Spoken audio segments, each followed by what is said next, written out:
ইসলাম অনুযায়ী কোনো ব্যক্তি যদি অমুসলিম অবস্থায় বা কালেমা না পড়ে মৃত্যুবরণ করে তাহলে সে জাহান্নামে যাবে। কিন্তু অন্য ধর্ম অনুযায়ী জান্নাত বা স্বর্গে যাওয়ার জন্য শর্ত হচ্ছে ভালো কাজ করা, অন্যের ক্ষতি না করা। বিভিন্ন ধর্মের পণ্ডিত ব্যক্তিরাই যাদের নিজের ধর্ম সহ অনেক ধর্মের জ্ঞান আছে, তারা এত জ্ঞানী হওয়া সত্ত্বেও ইসলামের সত্য উপলব্ধি করতে পারে না। সেখানে একজন স্বল্প জ্ঞানী বা অশিক্ষিত ব্যক্তির ধর্ম সম্পর্কে স্টাডি করে সত্য খুঁজে পাওয়ার বা চাওয়ার সম্ভাবনা বা সদিচ্ছা তো অনেক কঠিন বা কাল্পনিক। আবার পরিবেশের সমাজ ব্যবস্থাও মানুষের মনস্তত্ত্বের উপর অনেক প্রভাব ফেলে। এবং সাধারণ ব্যক্তি তো আর নবী বা উলিয়া পর্যায়ের না যে সে গভীর চিন্তায় সত্য খোঁজার ব্যাপারে নিমগ্ন থাকবে। এমত অবস্থায় অমুসলিম দেশের সাধারণ ব্যক্তি যার যৌক্তিক চিন্তার ক্ষমতা কম, এমন ব্যক্তি ভালো কাজ করার পরও জাহান্নামে যাওয়া কি ইসলামে অনেক কঠিন বা কট্টর বর্বর বানায় না? বা এই ধরনের আইন বা আদেশের ব্যাখ্যা কি ইসলামে যেখানে ইসলাম মানে যৌক্তিক ও শান্তির ধর্ম? অনেক দীর্ঘ প্রশ্ন, কিন্তু প্রশ্নটা পরিষ্কার। আমাদের কোনো মুসলিম ভাইয়ের মনে এই প্রশ্ন জাগতে পারে যে অন্য ধর্মাবলম্বীরা আল্লাহর প্রতি ঈমান না আনার কারণে সে জাহান্নামে যাবে কেন? সে তো অনেক ভালো কাজ করেছে। অনেকে প্রশ্ন করে, বিদ্যুৎ যে আবিষ্কার করেছে তার আবিষ্কৃত বিদ্যুতের লাইট দিয়ে কোরআন পড়ে আপনি জান্নাতে যাবেন, আর সে বেঈমান হওয়ার কারণে জান্নাতে যাবে না, কেমন কথা? অনেকে প্রশ্ন করেন না? অনেকে প্রশ্ন করেন। এই টাইপের আরো অনেক প্রশ্ন আছে, আমি আর উদাহরণে যাচ্ছি না, একটা দিয়ে আপনারা আশা করি বুঝতে পেরেছেন। খুব ইন্টারেস্টিং প্রশ্ন কিন্তু। যার বিদ্যুতের আলো দিয়ে কোরআন পড়ে পড়ে আপনি জান্নাতে যাবেন, সেই বিদ্যুতের আবিষ্কারক তিনি শুধু মুসলিম না হওয়ার কারণে জান্নাতে যাবেন না, কেমন যৌক্তিক কথা? আপনারা অনেক সময় দেখবেন সোশ্যাল মিডিয়াতে কোনো অমুসলিম খেলোয়াড় মারা গেছে বা অমুসলিম কোনো বড় স্টার তারকা মারা গেছে, তো লেখা হয় RIP, রেস্ট ইন পিচ। এটা লিখলেও হুজুররা বাগড়া বাঁধে। হুজুরদের জ্বালায় আসলে কোথাও থাকার উপায় নাই। তো RIP লেখছে পোলাপান, সেখানে হুজুরা বলে না, জায়েজ নাই, একজন অমুসলিম তাকে কেন আপনি রেস্ট ইন পিচ বা জান্নাতে আরামে ঘুমাও এটা বলতে পারেন? এই যে প্রশ্নটা, এই প্রশ্নটার অনেক টেকনিক্যাল উত্তর দেওয়া যায়। আমি একটা সংক্ষেপে খুব সহজ উত্তর দিই। আমি খুব সাদামাঠা মানুষ, একজন টিপিক্যাল হুজুর, আপনারা সব শিক্ষিত মানুষ। দেখেন, বিদ্যুৎ যিনি আবিষ্কার করেছেন বা আপনি যে অমুসলিমের কথা বলছেন, যিনি ব্যক্তিগতভাবে অনেক ভালো মানুষ, অনেক কিছু, বাট ইমানটা নাই, অন্য ধর্মাবলম্বী কোনো মানুষ তাকে জীবদ্দশা যদি আপনি বলতেন ভাই চলেন জান্নাতে যাই, তিনি কিভাবে নিতেন এই কথাটাকে? আমি কি বোঝাতে পারি নাই আপনাদের? একজন অন্য ধর্মাবলম্বী, ধরেন একজন খেলোয়াড়ের নাম বলেন মুসলিম, মেসি, আপনি তো যায় বলেন মেসি ভাই চলো এসব বাদশা দিয়ে চলো জান্নাতে যাই, আপনার এই কথাটা কি সে ভালোভাবে নিবে? জীবদ্দশায় যে সমস্ত অমুসলিমেরা তাদের জীবনে ভালো মন্দ যাই থাকুক না থাকুক, সে আলাপ সাইডে রেখে আসুন আমরা বাস্তবিক আলাপে আসি। একজন অন্য ধর্মাবলম্বী মানুষ, তাকে আপনি যদি বলতেন, যার জীবদ্দশা বিদ্যুতের আবিষ্কারককেই যদি আপনি পাইতেন এবং তাকে যদি আপনি বলতেন যে ভাই এসব বিদ্যুৎ বানানো ছাড়ে চলো জান্নাতে চলো, সে কি আপনার এই আহ্বানকে পজিটিভলি নিতেন? অন্য কোনো ধর্মের মানুষকে যদি আপনি বলতেন যে ভাই জান্নাতে চলো, সে জান্নাত বিশ্বাসিত করে না। আপনি জান্নাতে যাওয়ার আহ্বান করলেও এটাকে সে ডিনাই করত। তো জীবদ্দশায় যে লোক জান্নাতে যেতে চাইতো না, মরার পরে আপনি তাকে টেনে যদি জান্নাতে নিতে চান, এটা কি তার প্রতি সুবিচার হবে না অবিচার হবে? আমি কি বোঝাতে পেরেছি? মারার পরে এখন আপনি বলতেছেন RIP, রেস্ট ইন পিচ। ওয়ারেস সে জীবদ্দশায় তাকে আপনি জাহাজের শেকল দিয়ে বেঁধে টেনেও জান্নাতে নিতে পারতেন না। সে বলতো অসম্ভব, কি বলো তুমি, পাগল নাকি, আমি মুসলমান নাকি, কিসের জান্নাত, আমি যাব না। যে জীবদ্দশায় জান্নাতে তাকে টেনে নেওয়া যাইতো না, মরার পর আপনি বলতেছেন হ্যাঁ অমুসলিম হয়েছে তাতে কি হয়েছে, তার তো অনেক ভালো কাজ আছে, তাহলে কেন সে জান্নাতে যাবে না? এটা কেমন অবিচার? আপনার এই চাওয়াটাই তো অবিচার। আপনার চাওয়াটাই তো অযৌক্তিক। ভাইরা আমার, আমরা আল্লাহ সুবহানাহু ওয়া তাআলাকে আমাদের মতো করে ভাবি। আমরা চিন্তা করি একটা মানুষের সব ঠিক আছে, শুধু ঈমানটা একটু নাই, শুধু ঈমানটা নেই, আর সব ঠিক আছে। শুধু ঠিক আছে না, আমাদের মুসলমানদের চাইতে অনেক বেশি ডিসিপ্লিন মেনটেন করে, অনেক মাশাআল্লাহ তাদের আচার আচরণ সুন্দর, পারতপক্ষে কোনো পশুকে কষ্ট দেয় না, যদিও মুসলমানকে বোমা মারে। অনেক ভালো ভালো গুণ আছে। এত ভালো একটা মানুষ, এরা জান্নাতে যাবে না কেমন কথা হলো? সবই আছে, শুধু ঈমানটা নেই।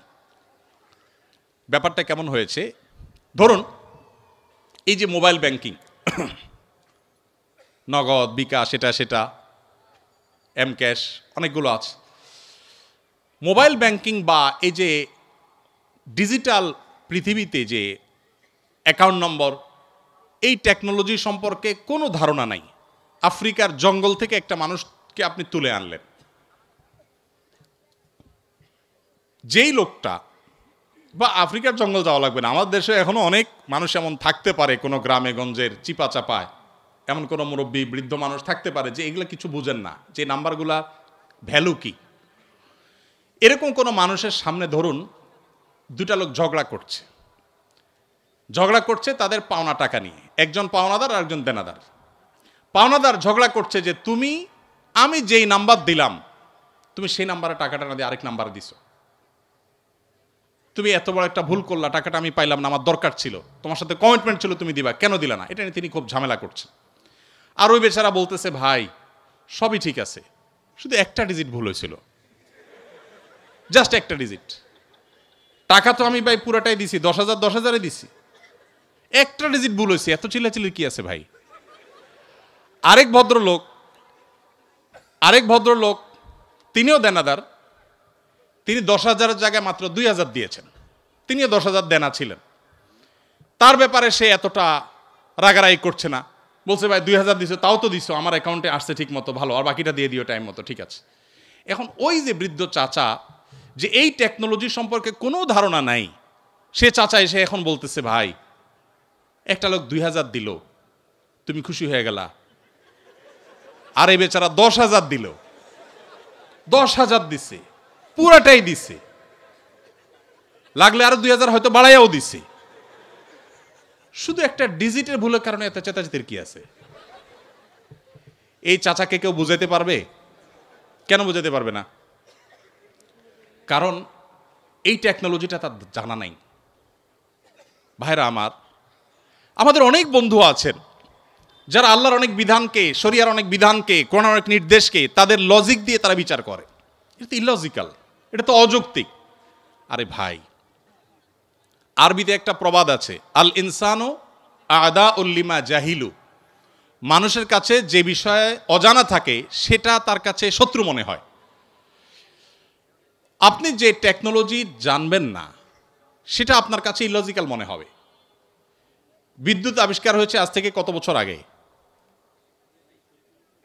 কত বছর আগে? যতশো বছর আগেই হোক, ধরেন 500 বছর আগের পৃথিবীর কোনো মানুষ, বিদ্যুৎ আবিষ্কার হওয়ার আগের পৃথিবীর কোনো মানুষ, তাকে যদি বলা হতো যে এখানে ওয়ালে একটা সুইচ আছে, এখানে টিপ দিলে ওই 20 হাত দূরে ফ্যান ঘোরা শুরু করবে, এটা যদি বলা হতো, তার কাছে এই কথাটা কি লজিক্যাল হতো না ইলজিক্যাল হতো? লজিক্যাল হতো। সে বলতো হাস্যকর, তাই না? ফেসবুকীয় ভাষায় সে বলতো কি, জাস্ট হাস্যকর। টিপ দিবা এখানে ওয়ালে, ফ্যান ঘুরবে 20 হাত দূরে, কিভাবে সম্ভব? ফালতু কথা, গল্পের আর জায়গা পাও না মিয়া। কারণ সেই টেকনোলজিটা জানা নাই। মানুষের তৈরি টেকনোলজি সম্পর্কে এতটুকু গ্যাপ থাকার কারণে যদি কোনো কিছু তার কাছে ইলজিক্যাল মনে হয়, মানুষের সৃষ্টিকর্তা, মানুষের এই ব্রেইনের সৃষ্টিকর্তা আল্লাহ রাব্বুল আলামিনের কাছে তার কোনো আদেশ, তার কোনো নিষেধ, এটার যৌক্তিকতা বাহ্যিক দৃষ্টিকোণে আমার বুঝে আসছে না, তার টেকনোলজি আমি ধরতে পারছি না। ওই যে একটা ডিজিটে বললে কি হয়েছে, শুধু ঈমান নাই তাতে কি হয়েছে, এই টাইপের কথাবার্তা অনেকটা সেরকম শিশুসুলভ কথাবার্তা। আল্লাহ তাআলা আমাদেরকে বুঝার তৌফিক দান করুন। ভাইরা আমার, অনেক কথাই বলা যাবে, সময় অনেক গড়িয়ে গেছে, রাত হয়েছে, আমার করতে হবে। ইমানটা আসলে সারেন্ডার করার নাম, আত্মসমর্পণ করার নাম। মানুষ নিজের বিবেক বুদ্ধি দিয়ে আল্লাহ তাআলাকে জাজ করতে চায়।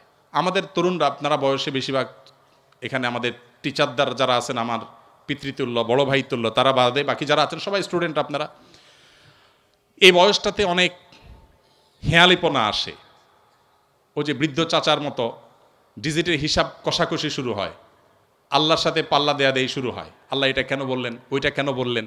ভাই, আল্লাহ রাব্বুল আলামিন কেউ যদি অমুসলিমের ঘরে জন্ম নেয়, আল্লাহ তাআলাকে যদি সুস্থ বিবেক বুদ্ধি দিয়ে থাকেন, তিনি অসুস্থ না হন মানসিকভাবে, শুধুমাত্র তার কাছে এই জিজ্ঞাসা থাকবে তার বিবেক তার সৃষ্টিকর্তার পথে তারে পথ নির্দেশ করেছে কি করে নেই। যদি করে থাকে, আল্লাহর একত্ববাদের বিশ্বাসটা শুধু থাকে, আর কোনো বিধান আল্লাহর নাও মানে, গতানুগতিকভাবে সে মুসলমান নাও হয়, তার কাছে ইসলামের দাওয়াত যদি না যায়, তাহলে সে ইসলামের সহিত দৃষ্টিকোণ থেকে মুক্তি পেয়ে যাবে আখিরাতে। আল্লাহ তাআলা কারোর প্রতি জুলুম করবেন না, কারোর প্রতি জুলুম করবেন না। এই টাইপের অনেক প্রশ্ন আছে। গত 4-5 দিন আগে, সম্ভবত গত বুধবারে, ডেনমার্কের কোপেনহেগেনে একটা প্রোগ্রামে এক ভাই, প্রশ্ন দেখে বুঝলাম যে নাস্তিক ভাইটা 10-15টা প্রশ্ন করেছেন। এদিকে আমার ফ্লাইটের টাইম কাছাই গেছে, আমি ওই প্রশ্নগুলো টাচই করতে পারি না, খুব দুঃখ রয়ে গেছে আমার মনে। এই সবগুলো প্রশ্নের গোড়া এক জায়গায়, সেটা হলো যে নিজের বিবেক দিয়ে আল্লাহকে বোঝার চেষ্টা করা। আল্লামা ইকবালের নাম আপনারা শুনেছেন, ভারতবর্ষের একজন বড় কবি ছিলেন। আল্লামা ইকবাল বলেছেন, জু সমঝ মে আ গই ও ফির খুদা কিউ কর হুয়া। যাকে আপনার বিবেক দিয়ে ক্যাপচার করে ফেলতে পেরেছেন, আয়ত্ত করে ফেলতে পেরেছেন, সে আবার আল্লাহ হলো কিভাবে? আল্লাহ তো সে অসীম সত্তার নাম, যে অসীম সত্তাকে আপনার আমার বিবেক দিয়ে, আমার বুদ্ধি দিয়ে তার সকল আদেশ নিষেধের, সকল তত্ত্বের যৌক্তিকতা আমরা ধরতে পারবো না। এটাই তো আল্লাহর অসীমত্বের পরিচয়। একজন অধীনস্থ যদি একজন মালিকের সকল কাজের, সকল পলিসির যৌক্তিকতা তার মাথায় না ধরে, হতে পারে না। কোম্পানির মালিক আর কোম্পানির একজন ড্রাইভার, এখানে আমার বড় ভাই ডাক্তার মহিউদ্দিন ভাই আছেন, এত বড় প্রতিষ্ঠানের মালিক, এতগুলো মেডিকেল কলেজ, এতগুলো মানুষ তার কাজ করে। এখন উনি যদি ওনার একজন সাধারণ কর্মচারীকে বলেন এই জিনিসটা অমুক জায়গা দিয়ে আসো, ওইটা অমুক জায়গা নিয়ে আসো, সে যদি বলে স্যার কেন করব? যদি বলে যে অমুক রেটা দিয়ে আসো, স্যার কেন দিয়ে আসবো? কথায় কথা যদি সে স্যার কেন বলে, তাহলে এই মায়ের খাওয়ার উপযুক্ত হবে কি হবে না? কেন মায়ের খাওয়া উপযুক্ত হবে বলেন তো? আরে মিয়া, আমার সব কেন যদি তুমি বুঝে যাইতা, তাহলে তুমি তো ডাক্তার মহিউদ্দিন হয়ে যেতা, তাহলে তুমি তো আকিজ গ্রুপের চেয়ারম্যান হয়ে যেতা, তাহলে তুমি তো শত শত হাজার হাজার কোটি টাকা বিজনেস করতে পারতা। আমার সব কিছুর যৌক্তিকতা তোমার বুঝে আসবে না। তুমি আমার জায়গায় আসতে বহু সময় লাগবে, আমার এই বয়স পার হয়েছে এগুলো বুঝতে বুঝতে। এটা যদি হয় একজন মানুষের তফাৎ, সেখানে সৃষ্টি হয়ে আল্লাহর সমস্ত আদেশ আমার বুঝতে হবে, আমার বুঝে আসে নাই, তাহলে আমি কেন মানবো? এটা সবচেয়ে হাস্যকর। আল্লাহ তাআলা আমাদেরকে আল্লাহর প্রতি পরিপূর্ণ ঈমান আনার তৌফিক দান করুন। কিয়ামতের আগে এক এক ঝড়ে কত মানুষ বেঈমান হয়ে যাবে, নবী সাল্লাল্লাহু আলাইহি সাল্লাম বলেছেন। ভাইরা আমার, আপনারা দেশের কর্ণধার, আপনারা আমাদের আগামীর ভবিষ্যৎ। আমি আবারও আপনাদেরকে বলবো, প্লিজ, ওয়াজ নির্ভর ধর্ম পালন নয়, কোরআন এবং হাদিস থেকে জ্ঞান অর্জন করুন। শুধুমাত্র মুখস্থ বাণী নয়, শুধুমাত্র মোটিভেশন বা অনুপ্রেরণামূলক বক্তব্য নয়, কোরআন এবং হাদিসের পাতা খুলুন। আমি খুব আনন্দিত হই যখন দেখি ইউরোপে, আমেরিকাতে, জাপানে, কোরিয়াতে, বিভিন্ন দেশে আমাদের বুয়েটের, কুয়েটের, চুয়েটের, ডুয়েটের ভাইরা সেসব জায়গাতে ইসলাম নিয়ে এত চমৎকারভাবে গবেষণা করছেন, পড়াশোনা করছেন, স্টাডি সার্কেল করছেন, ইসলাম বিভিন্ন অর্গানাইজেশন খুলছেন, ভালো ভালো কাজ করছেন। আমার বুকটা ভরে ওঠে। আমি ঈর্ষান্বিত হই যে আমি গতানুগতিক মাদ্রাসা পড়ুয়া হয়েও জান্নাতের দৌড়ে, ইসলাম প্রচারের দৌড়ে কোনো কোনো ক্ষেত্রে মনে হয় আমার এই সমস্ত ভাইরা অনেকে আমার চেয়ে এগিয়ে আছেন। আজকে আপনারা যারা আমার কথা শুনছেন, আমি আপনাদের সবাইকে, আমার বোনরা যারা আমার পর্দার আড়াল থেকে আমার কথা শুনছেন, আপনাদের সবাইকে আমাদের আহ্বান রাখতে চাই, আপনি বাঘের বাচ্চা মুসলমান, আপনি ওমর রাদিয়াল্লাহু তাআলার সন্তান, আবু বকরের সন্তান, আপনি স্পেন বিজয়ী তারেক বিন জিয়াদের সন্তান। মেডিকেল সায়েন্স থেকে নিয়ে কোরআনিক সায়েন্স পর্যন্ত এমন কোনো সেক্টর না যে সেক্টরে মুসলমানদের সোনালী অতীত ছিল না। সেটিকে উদ্ধার করবার জন্য আপনার নিজেকে আগে আপনার ইসলামটা বুঝতে হবে। আপনি বুঝে শুনে পড়াশোনা করে মুসলমান হতে হবে। সে চেষ্টাটা আপনারা করবেন, সে আমার আহ্বান রইল।